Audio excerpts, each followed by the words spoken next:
Welcome to Laurus Sport. Look, we all love the on-track action in Formula One, but for a second, let's just forget about the checkered flag. Because today, we're diving into the other high-stakes competition, the one for the biggest paycheck. Yeah, we're talking about the Formula One money race. So picture this, Abu Dhabi, the season finale. It all comes down to the wire, and Lando Norris, he does it. He clinches the Drivers' Championship. What a moment. Just an absolutely emotional, historic victory for him and for McLaren. Their first title since, 2008? Just incredible. But here's the thing. While Lando's celebrating on the podium, there's another race that's been happening all year long, a much, much richer one. So the real question is, who actually won the race for the biggest paycheck in 2025? Well, we're about to find out. Okay, so before we jump in, how does this whole pay thing even work in F1? It's actually a really cool mix. You've got your guaranteed base salary, right? But then you've got these massive performance bonuses on top. And here's the crazy part. The real kicker, driver salaries are completely exempt from the team's budget cap.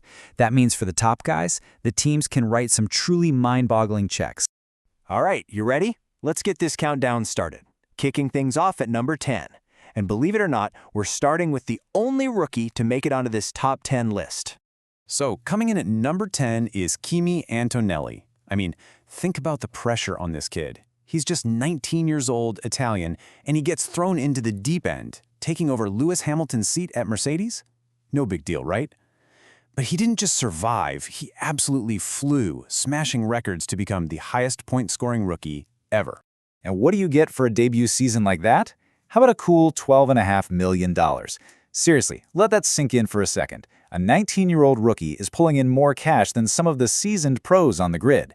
I think it's safe to say Mercedes' huge gamble on him really paid off. Okay, moving on to number 9. This next driver had a serious point to prove after swapping the iconic red of Ferrari for the classic blue of Williams.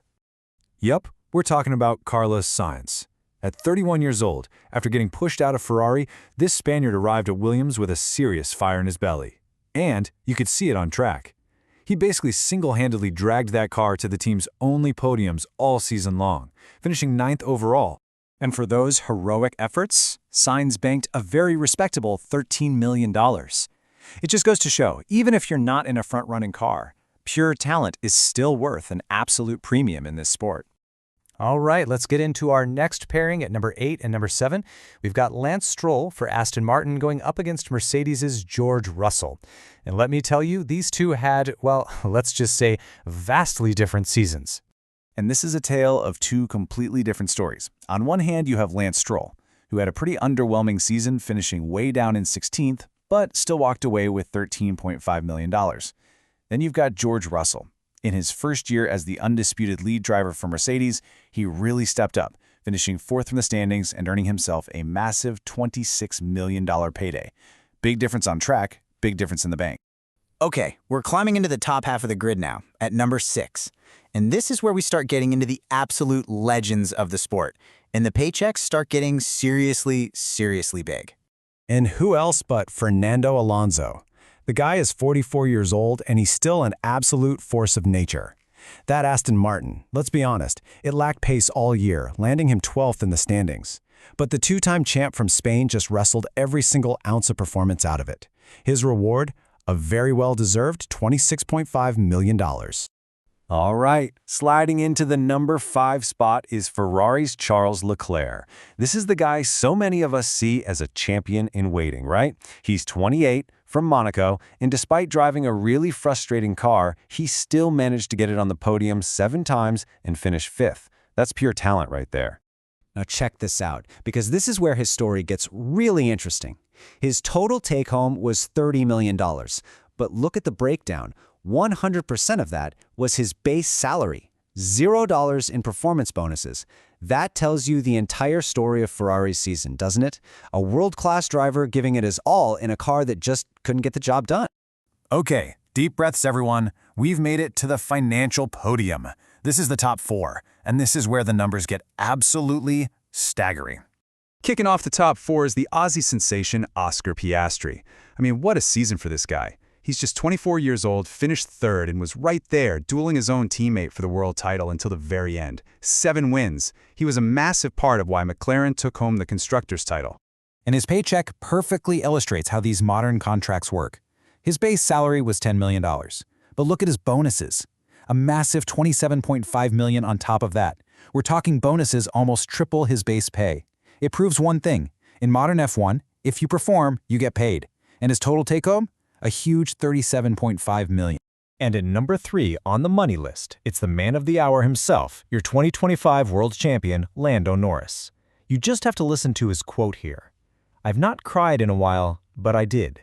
You could just feel the emotion, the relief, the culmination of a life's work after he won that title. So what's the financial reward for becoming champion of the world?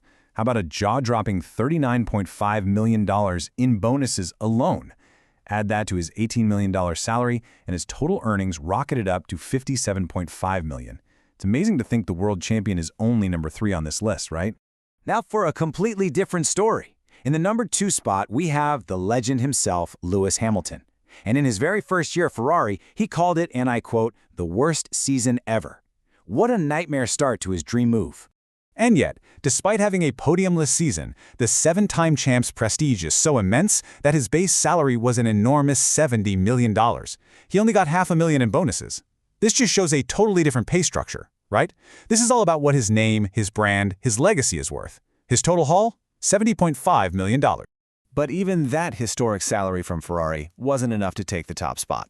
Because for the 4th year in a row, pole position on the payslip goes to one man, Red Bull's Max Verstappen. So even though he didn't win the Drivers' Championship this year, Max's total earnings for 2025 hit a truly staggering $76 million. He is, once again, the highest paid driver in Formula One, the king of cash. So let's take one last look at the final standings, the full top 10 right here. Yeah, Max Verstappen won the money race again, no surprise there. But for me, the real story is what's happening at McLaren. Seeing both Piastri and Norris with those massive bonus-heavy contracts, that shows a huge shift in the financial game. It's all about rewarding on-track success. And this all leaves us with one massive question mark, doesn't it? Because in 2026, everything changes. All new car regulations are coming in, the entire grid could get shaken up. So, who do you think is going to skyrocket to the top of this list next year? Let us know what you think.